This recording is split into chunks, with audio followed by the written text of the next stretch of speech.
Shut your mouth, you mediocre episode. Mediocre?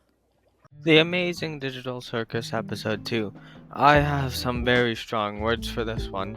This episode is not good, but I can't say it's bad. The meanest I can be to it is to say it's mediocre. But let's just get into it. The good, the bad, and the ugly, I guess.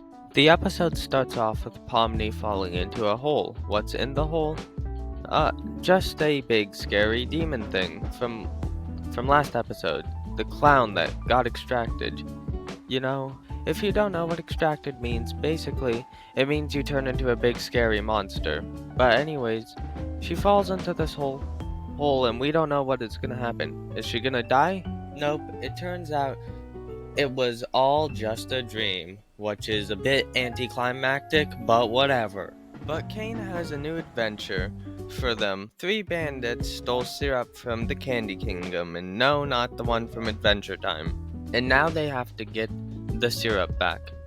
Ragatha tries to make Pomni feel better about the situation, but she's not too keen on lightening up. But after talking to the queen for a bit, they get this big-ass war tank and drive off to find the bandits, so hey, there's one thing to be happy about. It doesn't take too long before they find the syrup bandits. At this point in the episode, I was half asleep. But putting my boredom aside for a moment, the crew chases after the bandits, Pomni almost dies, Ragatha gets stabbed, and Jax is a dickhead. Okay, quick side tangent. Jax is my least favorite character, because it's like they tried to make a lovable asshole, but forgot the lovable part, so he's just an asshole. I don't know how anybody likes this character. But anyways, Pomni and one of the bandits, his name is Gummy Goo by the way, glitch under the map, where Gummy Goo finds out that his entire life is a lie and none of anything he knows is real. Fun stuff. Meanwhile, back on the surface, Jax and Ragatha are dealing with this fudge monster who almost eats them, but doesn't end up eating them because they're not made of candy. They need help getting out of this fudge pit that they got themselves in, so they make a deal with the fudge monster. They give him the key to the castle wall. In turn, he helps them out getting out of the fudge pit. But we don't have much time to dwell on that because we're back to Pomni and Gummy Goo as they're having a little heart-to-heart.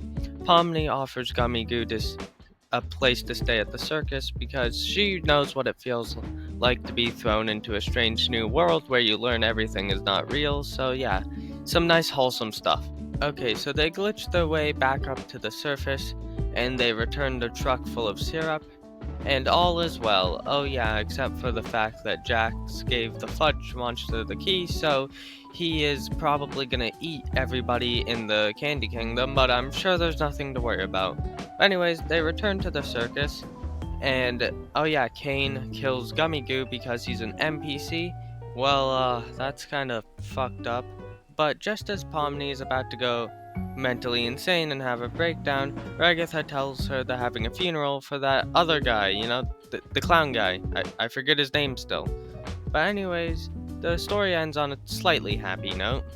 Now, even though the end of this episode is actually really good, I can't say I recommend this episode all that much since a large part of it is boring. I think if you cut out the whole first act with them chasing after the syrup bandits, this episode could have been really good. You might disagree with me, but hey, it's just my opinion. Thanks for watching and subscribe.